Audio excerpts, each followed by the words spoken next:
Hey yo, what is up, guys? Your boy is back, and we are going to be talking about Elimination Chamber 2022 today. Reviewing the show. The star ratings are in the description below, so if you want to check those out, then you can kind of figure out what I already kind of thought of the matches. So, 5 stars is obviously like the top score. I'm not Dave Meltzer who gives 10 stars, breaking my own fucking my own rating system, which is dumb. But anyways. This show, so Royal Rumble 2022 was the last show I talked about, and it definitely just kind of came off kind of bleh. That's kind of the best way to describe the show, and it's just like, oh, Brock's main eventing against Roman, awesome, like, again, for a third time. I mean, the first 2 build-ups weren't even great, and now this one, I hope it'll be better, but, like, it's not that, it's just kind of like, last year's WrestleMania, we were going into it, and it was all these new stars or whatever it was. Edge was the only like kind of part-time star, but it was fine. I don't have an issue with that. It's just that I'd rather see something a little bit different, not kind of the same thing, because we've already seen Ronda versus Charlotte at a WrestleMania. We've already seen Brock versus Roman Reigns twice at WrestleMania. And I don't know, I just kind of was hoping we'd get to see something like Drew versus Roman, even though we've already seen that, but that wasn't like a main event level match, and like they both become much bigger stars since their last match. So I think that would be a much better main event to go with, in my opinion, but whatever. Yeah, and Becky versus Bianca Belair again.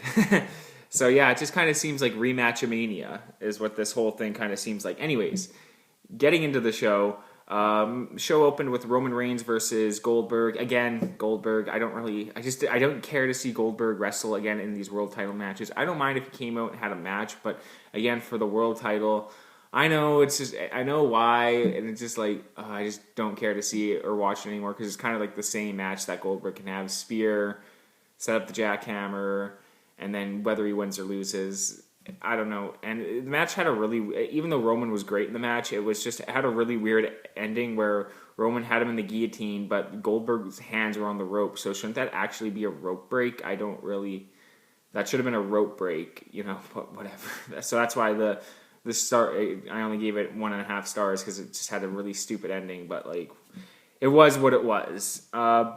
Next up, Women's Elimination Chamber. Not like great. It went by so quick, and nothing really had any time to build up or any drama. I really missed the old Elimination Chambers where they were just these brutal, bloody affairs, and then these ones just don't feel as fucking scary as they used to. Anyways, I really don't have much to say about this other than you really feel for like Rhea Ripley. She just doesn't come off as big of a star as she used to, especially when like she was in NXT or like last year, even when she was on when she was co-maining with Asuka last year, which was sick. Yeah, speaking of, I really wish Asuka would come back. Or I really wanted Alexa Bliss to win this match just to get us something different for WrestleMania. That would have been kind of interesting. Everyone likes Alexa Bliss, so I don't see why not go with her. I understand she hasn't been around, but whatever. Bianca Belair, I guess, goes again. She's a great athlete, great wrestler, but yeah, I don't know. I don't know. Again, another match I'm just not really too looking forward to, but maybe the build-up can change my mind, and I'll be singing a different tune here in a couple weeks.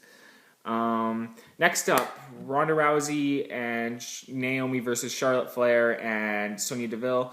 This was actually a good match. I actually like this match. Ronda came out in her gi she wore in the Olympics, and she wrestled with one arm tied behind the back. Again, this is actually a pretty good match. Just like a really good TV match here, and yeah, it came off and a solid undercard match and build up to WrestleMania. The only thing I have to really say about it is Charlotte, the ending where Charlotte didn't help Sonia out, which was really stupid. It's like, why would you still kind of want to win the match? I don't know. I kind of wish they would have come up with something better than Charlotte just not getting involved and like throwing the match. Really, I don't know. I didn't really like that too much, but yeah, other than that, it was a solid match. Whatever, heels. Whatever.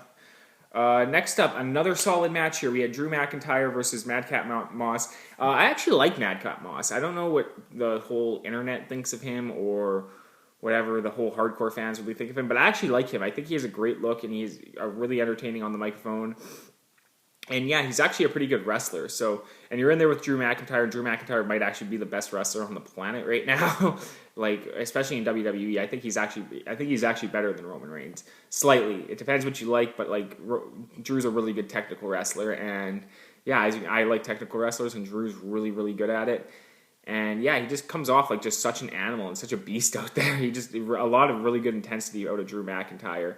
And I like Madcap Moss, so yeah, this is actually a pretty good match. So I don't really know if I want to see Baron Corbin versus fucking Drew McIntyre at WrestleMania. Either way, it's just a big win for Drew McIntyre, hopefully, anyways. But yeah, another solid win for Drew, and building them up as he goes into WrestleMania. I don't know, maybe I'd like to see Drew versus Sami Zayn at WrestleMania, just like do a fun match, do something. Next up, Becky Lynch versus Lita. All right, so this is Lita's first match in like, what was it, 16 years since 2006? What was it, Survivor Series 2006? Was that her last singles match? Must have been. So yeah, she was pretty much gone from the company. Well, she pretty much retired and was done with wrestling a year after the whole Matt Hardy thing went down. And yeah, so that's always what I think of when I see Lita. That's all I think about. I can't help myself, but whatever. Yeah, this match, Lita was never really the best in her prime. I'm just gonna say it because I know a lot of people love Lita, but like, yeah, she was never really the best. I mean, Trish Stratus was always there, but like, yeah, Lita was cool, and she definitely worked her ass off. But like, yeah, she's definitely an icon and a star, but not. I don't know. Like, her sleeper in this match just looked pretty fucking brutal. Some of her offense did not look brutal, but yeah. Anyways, the match did pick up towards the end. Like, when Lita hit the twist of fate and then the moonsault, that was fucking huge.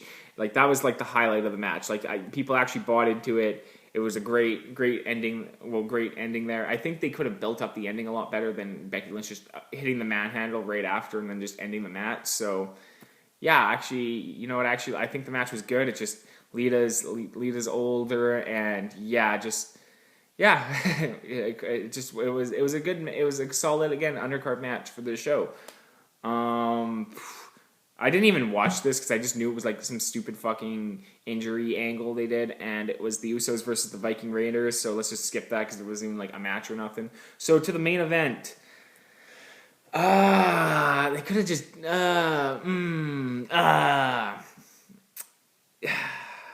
again, these Elimination Chamber matches, they just came off so forgettable on this show. Like, I might as well just skip to the entertaining part of the match. So Bobby Lashley ends up getting hurt in this match after Seth Rollins buckle bombs Austin Theory through the chamber door, and Bobby's out, so he didn't even get the chance to defend his championship in the match. So people are speculating that he's going to be challenging Brock on night 1, and then it's going to be Brock versus Roman on night 2, and it's not that. It's just like I don't know, man. I don't. Whatever. I mean, I like Bobby. I like to see the match again. I don't know about having Brock defend on both nights, whatever. And yeah, unless whatever. And then Brock pretty much comes out of his chamber. Let's just skip to the part everyone's going to talk about because nothing before this was really all that memorable. Brock kicks out his Elimination Chamber door when Bobby was supposed to enter, but he was already out of the match. And then Brock just seemingly just eliminates everybody. And then I'm like, oh god, here, like, it's just gonna be him dousing everybody. And then we get to the part where he fucking Austin. This is the highlight of the match because this was fucking hilarious. Austin Theory was the last one in the match, and Brock's just tracking him down, trying to chase him through the fucking ring, and then Austin hits him with a low blow, and he gets some offense in, and it came off actually pretty well when he did, and then ended up with him on the top of the pod trying to escape through the chamber, and then Brock F5s him off the pod. Yeah, that saved the match. I mean, the last like 5 minutes of the match were fucking awesome, so that was cool. Thanks to Austin Theory for that, but overall, let's just say, I mean, like, I was not a big fan of the show. I'm just going to say that in general. I don't see myself ever really going back to watch anything from the show. Other than that maybe the last 5 minutes were pretty fun to watch. But, Yeah, nothing. I mean, unless you're like a huge like an old time wrestling fan who's like a big fan of like Goldberg and Lita, like you're a fan from like the Attitude Era and shit. Like, of course, you're probably gonna want to check out those matches, uh, or like and like the Brock match. So like a lot of the stuff, I know why they do this stuff. It just like kind of comes off to me as kind of like whatever. Like, like this isn't like very exciting for me to watch. To be like, oh, Brock versus Roman again at a WrestleMania. I was fine with it at Crown Jewel. I was all for the idea. I'm like, oh, well, it's not going to be at WrestleMania. It's fine. We'll get to see Drew versus Roman at WrestleMania. That's what I was really, really hoping for, and we did not get that. So, and then I thought, oh, maybe we'll get Seth Rollins versus Bobby Lashley at WrestleMania, and then it looks like that's not happening now, and Seth's once again just going to be off in some mid-card match like he was last year. Not that that's a bad thing. It's just kind of like I want to see like kind of a change in the championship picture. It seems like, I don't know, it just kind of seems like the same thing, I guess you would say. Like a lot of the championship matches seem like the same thing we've seen a lot of over the years, and I understand why, and I'm not saying that that's like it's necessarily the worst thing in the world. It's just kind of like deflating when you look at last year's show, and it's like every match seemed like, even though they weren't necessarily new matches, most of them were probably rematches of some sort, but they felt like big deals. Like Asuka versus Rhea Ripley, like that came off like a great match. Sasha Banks versus Bianca Belair, that was like, was that their first match? I don't even know, but like that was definitely a big match they did, and it felt like a big deal. Drew McIntyre versus Bobby Lashley, that was a rematch from like Backlash the year before, but nobody really watched during the pandemic anyway. So, and Randy Orton and Edge were main eventing that show, so it didn't actually really get the biggest deal. So there you go. And plus it was before the Hurt Business. So now like a lot of these are Edge, Daniel Bryan, and Roman in the main event. That's a match you'll never see again. So a lot of those matches, the championship matches, just come off so special from the year prior. Whereas this one, it's like Brock versus Roman again, Charlotte versus Ronda Rousey again, Becky Lynch versus Bianca Belair again.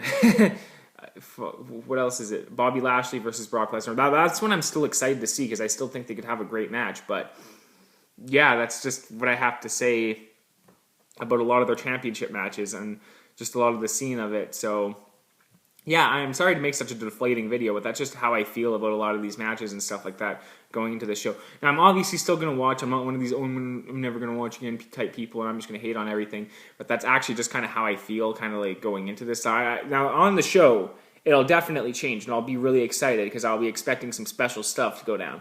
But just going into it, it doesn't have this special appeal or special build-up going into it. Now, that could all change on Monday. So, yeah, hopefully things do change. And you know what? There's going to be more pay-per-views to watch and more stuff I'll probably really enjoy. But, yeah, I just was not a big fan of the show or the whole build-up to this WrestleMania so far. Anyways, I hope you guys all enjoyed the video. Let me know what you thought of the pay-per-view, and peace out.